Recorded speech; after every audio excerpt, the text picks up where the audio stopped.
Here are 24 must-eat spots when you visit Tokyo. Let me tell you why. God, I love Tokyo. I was back for another trip, my third in 5 years, and this time exploring for a solid 10 days, trying to eat the best of the best. And let me tell you, Tokyo has the best of everything. Looking to get into any of these spots, it can be complicated. Definitely Google each spot to see if they take reservations or if there's normally a line. And then reservations can be booked through a number of different reservation services, or I always suggest seeing if your hotel has a concierge that can help. Before we get started though, this is part 2. I have a video from last year documenting another 16 spots because truly incredible food in Tokyo is never ending. And make sure you're subbed so you never miss a bite. Videos coming soon from Toronto, Miami, Bologna, and of course my hometown of New York City.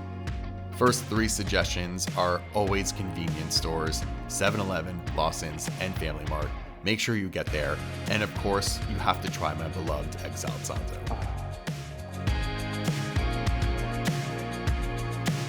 Biggest katsudon in Japan. Tonkatsu Marii has 5 locations, but make sure you get there early. I got here 30 minutes before opening, and within a few minutes, the line was around the block. They are only able to seat a few people at a time, but they will take your order outside, so the line might move faster than it seems, but you could still be waiting. So with your set, you get a soup first. A beer felt appropriate, but this is the main event. You pick between a ribeye roll or a pork loin, and then either 300 grams of meat or 150 grams of meat, and then small, medium, or large rice. I went large pork over medium rice. Katsudon is one of my favorite dishes ever. Big, juicy, crunchy, little sweet pork over that white rice with the soft scrambled egg and their sweet and savory sauce. It's a must when it comes to Japan, and this giant bowl satisfied like no other, even if I couldn't quite finish it. Katsudon is like one of my absolute favorite dishes. I really don't know why it's not a thing in America. I mean, it's fried meat with white rice, eggs, and like that nice sweet sauce. Get here early, try and finish. I actually got much farther than I thought I would because it just tasted so good. Oh my God. Oh, easily one of my favorite things. And like to get that much of it, hell yeah. Okay, so the whole meal, beer included, was under $20, which is just insane. Age 3 is a tiny sandwich shop in Ginza specializing in deep fried sandwiches. Oh my God. They have a ton of variety, sweet and savory, but obviously I was there for the egg salad santo, and I couldn't say no to the Japanese sweet potato one too. Okay, so we got 2 sandwiches here. I wasn't sure which one to get. I knew I wanted the egg salad, obviously, but then it was overwhelmed by all the other options. Matcha looked good, but then I saw the sweet potato. I'm like, ooh, I haven't even had Japanese sweet potato yet, so that is definitely the move. Oh my God, it's so beautiful.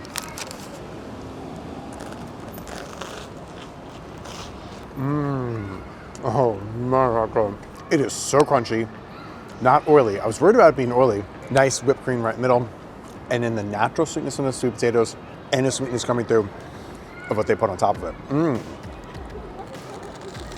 I like how the natural sweet potato flavor sort of balances out what could be super sweet. What we're really here for, the deep fried egg salad santo. Oh my God.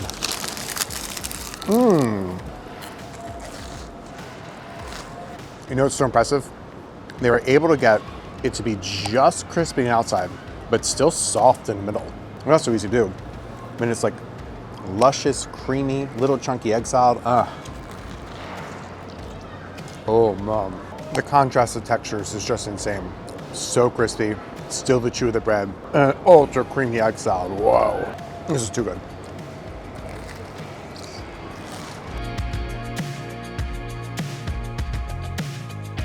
One of the best Italian meals I've had was in Japan.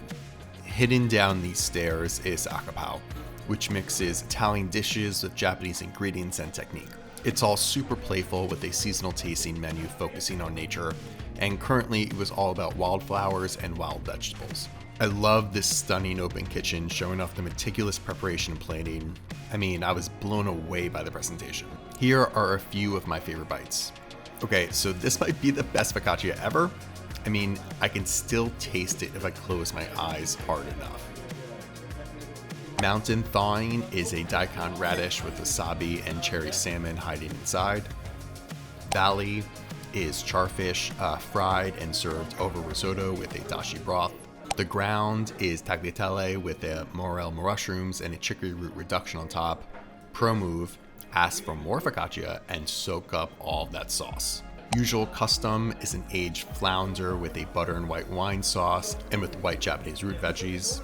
Tradition is piglets 3 ways. And then dessert, of course. And each course came with the wine pairing as well. Late night ramen shops in Tokyo are a dime a dozen, but Ichigaku truly stands out as a must in the Shinjuku city area. You go in, place your order in a ticket machine, and a few minutes later, this stunning bowl arrives. I got their specialty chicken and pork broth, which they call cappuccino style, because they re-emulsify the broth, which adds these little bubbles on top for a different mouthfeel. I got the bowl fully loaded, really great chewing the noodles, rich and creamy, but not too heavy because the broth is a mix of both, and light chicken flavors running through it. Really so rich. Great chicken flavor going on. Just look at this tuna.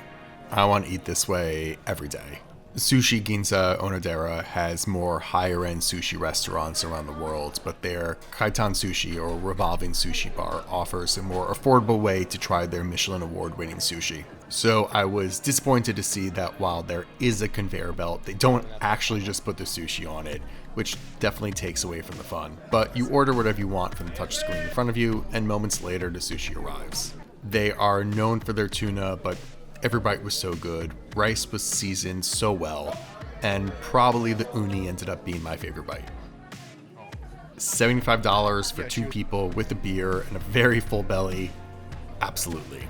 Be prepared to wait though. The first time I tried to go, it was like 2.5 hours, and then this time I went, it was half an hour. Okay, so when I tried to come in for dinner the other night, it was like a 2-hour wait. I don't know if I'd recommend that. Half an hour wait is perfectly fine. It ends up being just under half an hour. Jiso Konya specializes in kaiseki cuisine and having local sakes all in a ryokan-like setting. Definitely on the pricier side, but a really good meal in a unique setting right in the middle of the city. Of course, the best veggie meal I've ever had was in Japan. People always ask me how are vegetarian options in Japan, and now I can definitely tell them that they need to go to Sugo, which specializes in Shojin vegetarian cuisine, which is an ancient plant-based style of cooking passed down from Zen Buddhist monks from the 13th century. This was the best veggie meal I may have ever had. The lunch special bento that day came with an assortment of seasonal ingredients, including eggplants, bamboo shoot with green beans, zucchini, Japanese sweet potato, potato dumpling, sesame tofu, and more. And then it had a pumpkin rice and an umeboshi sour plum rice. Everything was so fresh and so flavorful and full of different textures, just truly blown away. I also love the idea that they use like every single part of the vegetable. You hear about that with like meat a lot, sort of like having respect for the animal, but the fact that they like respect the vegetable so much that they have to use every single inch of it, it's just like super, super interesting. Fantastic. I've said it before, but pizza in Japan is incredible, and everyone told me I finally had to get to Pizza Studio Tamaki. So, a little refresher. Tokyo style is Neapolitan style, wood-fired, little twisted crust, and soaked in olive oil and salt. I got 2 pies to try at their new, much bigger location. Giant beer to start. The Tamaki keeps it simple with fresh smoked mozzarella, pecorino romano, basil, and cherry tomatoes, which you are told to pop when it lands in front of you. Its beauty is truly in its simplicity. Oh, man.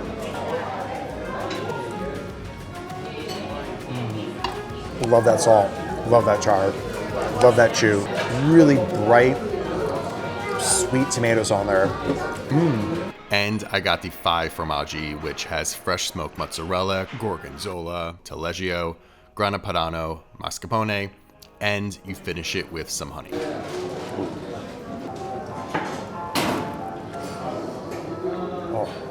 The crust is just like unbelievable, really cheesy. Like they went hard on the cheese, which I appreciate. Cut a little bit with that honey. And just like that softness of that chew with that little bit of crunch. It's literally perfect. You know it's good when even it's like sitting a little cold. Tastes great. Oh. What I really appreciated was the ability to order smaller sizes so I could try for more. Oh my god, that was so incredibly good. It's like everything I love about Japanese pizza. Yeah, they have some more crazier ones, but just like beauty in its simplicity, beauty in the dough, beauty in the wood-fired oven, salt, the olive oil. Oh, it just like made me so happy. Now, is it better than Serum Con? I think I like Serum Con more still, but we have one more pizza place to go to that I'm going to go to for lunch tomorrow that you're going to see, well, right now. My pizza tour in Tokyo continues at Strata, another one of Tokyo's best spots for over a decade. You can get the traditional Tokyo style, but also pies that are a little more wild. I had to try both, of course. So I got the margarita with mozzarella, tomato, and basil. That thing's just dripping. So much sauce, so much olive oil. The olive oil has like a nice little, almost like fruitiness to it, which is really great. Beautiful char, so much salt. Really, really basic. Just, God, it's so good. And then the Bismarck Rosso has mozzarella, tomato sauce, serrano jamon, mushrooms, pecorino, and eggs. I mean, an extra layer of fat with the yolk is amazing. Love the mushrooms, love this ramen ham. All just works in this beautiful, beautiful, beautiful bite. I love like the yolk mixes into that sauce a little bit. Earthy, salty, fatty. Hard to eat. But so good. So truly just like another incredible pizza here in Japan. I love it so much. I think I like the margarita more. I keep like being entranced by like all these other crazy pies that I see on the menu. Not that that pie was so crazy, but you know, more different kind of pies. But then it just is like the beauty of Tokyo pizza is its simplicity. And like you don't need anything more than that. Just the marinara, just the basil, just the mozzarella, just that salt, just that olive oil. It is just absolute perfection. Doesn't need anything else. And I think like with, you know, it's so soft anyway that even having more things, it made it really hard to eat. People here knife and fork it. I guess I see why, because I guess if you ate that second pie and you didn't have a knife and fork, it really was hard to eat. But I want to hand job it. So which is my favorite in the city? Tokyo Pizza Guide video coming soon.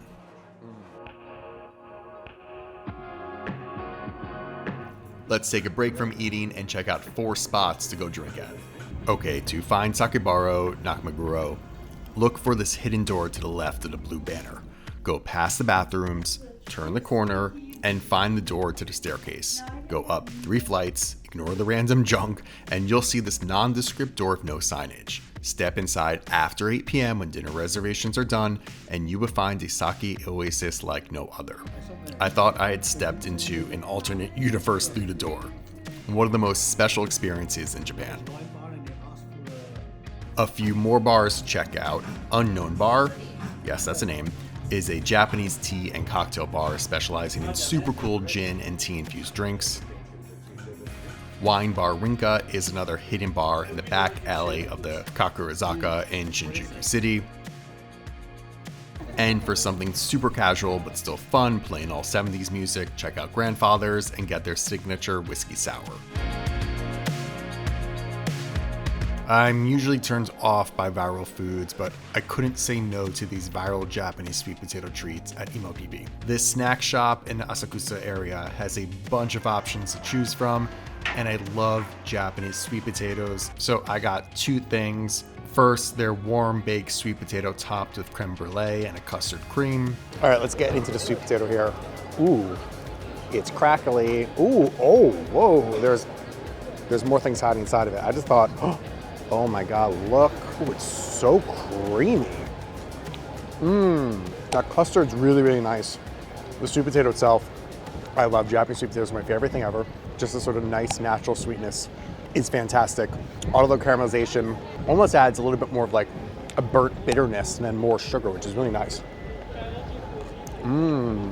I kind of just need a Japanese sweet potato, to be honest. It's my favorite thing ever, but if you're gonna go a little extra with it, I'm okay with it. Oh yeah. And the signature sweet potato ice cream, which is vanilla ice cream, whipped cream, topped with what they call a 1 millimeter silk thread of sweet potato paste. I don't even know how you're supposed to attack it. There you go. Oh, it tastes just like frozen whipped cream with just like a little tiny extra chew and a little tiny extra sweetness on top. It tastes like Cool Whip.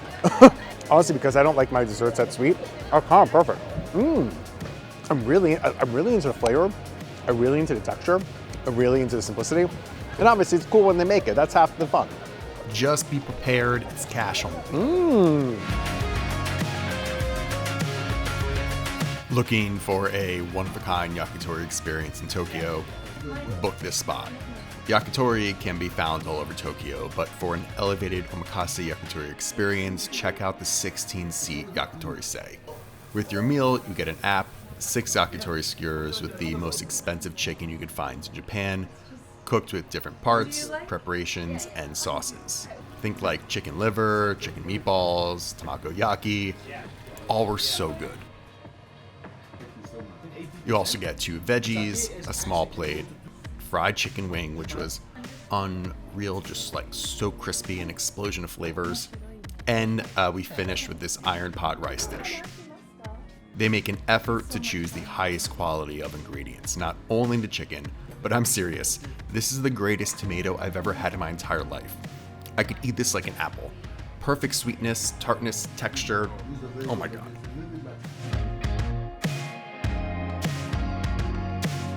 Curry Pon is a must in Japan, and this one of cheese, oh my god.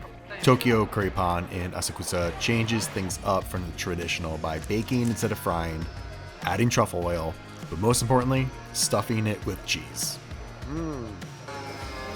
Whoa, it smells so good.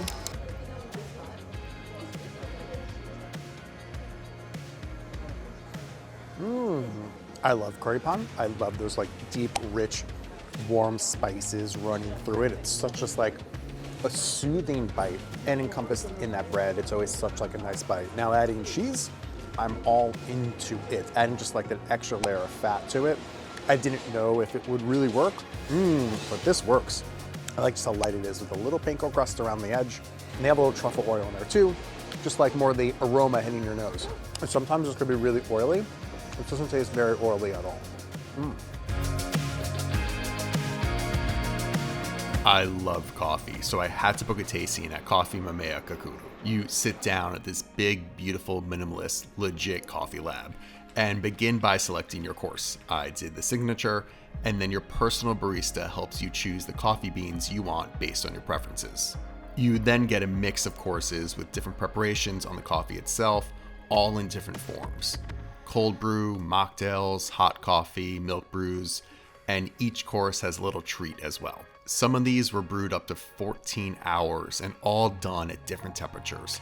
I was blown away how the different techniques led to just like totally different flavors with every drink. My favorite had to be the milk brew cocktail that is a mix of coffee and teas, and it's actually like a little fruity. One of my favorite experiences in Japan, and it was about $32 at the moment. But just make sure they do have a few locations, but only one of the locations does the tasting menu. Don't make that mistake like I did. I know sometimes I might sound like a broken record when I talk about omakases or tasting courses, but I really feel like it just pushes me outside the comfort zone of something I wouldn't do.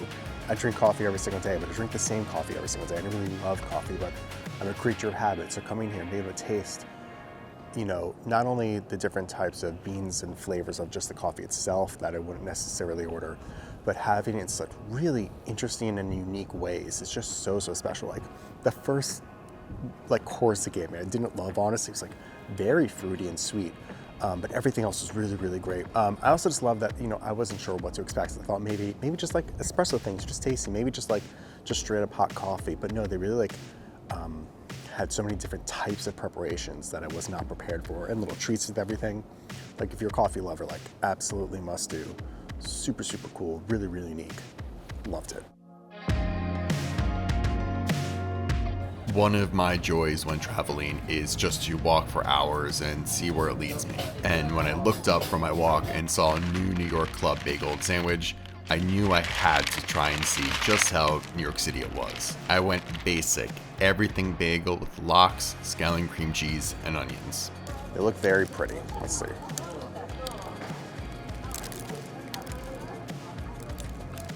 So I'm gonna try the bagel on its own, get the rest of the stuff off there. Let's get pure bagel. Two things. One, it's just not crusty. It is really nice and chewy. I like that chew they have in there, but you need that contrast of being crusty with the chew, missing it. I think the bagel itself is missing just a little bit flavor. Need just a little bit more in there, but good lox and cream cheese. Overall, I'm pretty happy.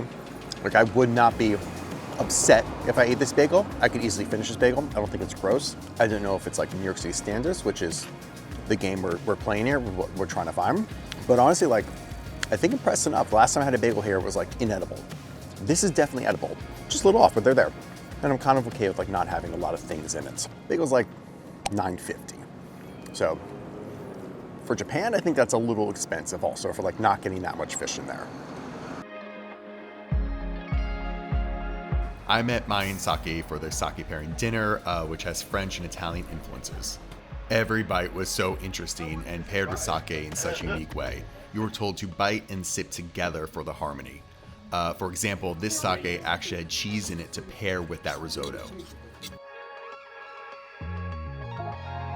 American is a cafe in Ginza with a uniquely American spin. Let's just make our sandwiches gigantic. We're talking maybe half a loaf per sandwich. Obviously, I had to get the egg salad sanzo, but this early in the morning, takeaway was limited, and I got the combo with Hamburg, which is kind of like a Salisbury steak. All right, so let's talk quirks first. There wasn't that much of a line, but it was packed in there. It was very tight in there. It was very dark in there, so I figured, okay, maybe like, unless I have time to wait for this whole situation, maybe they have a little to-go window. Only downside is, I got here a little past when it opened, and they only had, well, two options, or really one option. You got the egg salad sanzo, and you got Hamburg. So I really wanted the tuna also, but couldn't get that. But the egg salad, and that is the mission that I'm on, so that's totally cool. But just sort of beef warms and cash only. Oh, it's like a giant pillow. Oh my God. It's everything I love about milk bread, but just giant. It's so big and soft and pillowy. The bread is so thick. Like I want to say almost challah, but it's even more dense than challah. Wow. And the Hamburg itself is so flavorful, so juicy, with a little like mayo ketchupy sauce. Sauce is just like a little sweet too. That's great. All right, this is definitely gonna be messy. I don't really know how to attack this. I barely got the egg, there's so much bread there. I mean, it's just like overloaded in every direction. Huge chunks of white in there, huge chunks of yolk in there. Really, really creamy. Lots of mayonnaise. It's just ripping off. I feel like it almost needs to be a knife and fork, but this is to go, so I don't know how I'm supposed to eat it with a knife and fork. Honestly, it's that bread that's so special. The egg salad is really nice, but you can put anything in that bread and I would eat it. That's so good. Oh my God. I do wish I was able to try the tuna. I'd be excited about that, but this, I mean, honestly, I don't know how much you could eat anyway. All right, so I know what the question is. The question is that better than the egg salad sanzo from 7-Eleven? It's one of those things where it's like, on a technical level, yeah, the bread is better. The egg salad is probably better. But there is just something magical about the egg salad sanzo at 7-Eleven where nothing will ever make me happier than that, even if this is technically a better sandwich. I think that's fair. I think this is my issue I run to when I eat a lot of egg salad sandos. It's like, yeah, technically, everything's there. There's something magic they put in there at 7-Eleven. One day I will figure this out. Bring cash, but don't worry, you won't need too much. The whole thing was like a little over $5. The final meal in Tokyo was Yu Yogogi Yorihara and their modern kaiseki omakase, which is a mix of hyper-local fish, meat, and veggies, which we paired with sake for every course. The technique and flavors coming from chef Yuseki Imoto were so special. fantastic clay pot dish as a last savory, and then one of the best desserts I've ever had. Book this one on Japan by Food. So, got any more suggestions for me? Let me know in the comments below. And if you made it this far, a sub would be great because I go on food adventures all over the world. And here are a few other videos I think you'd love.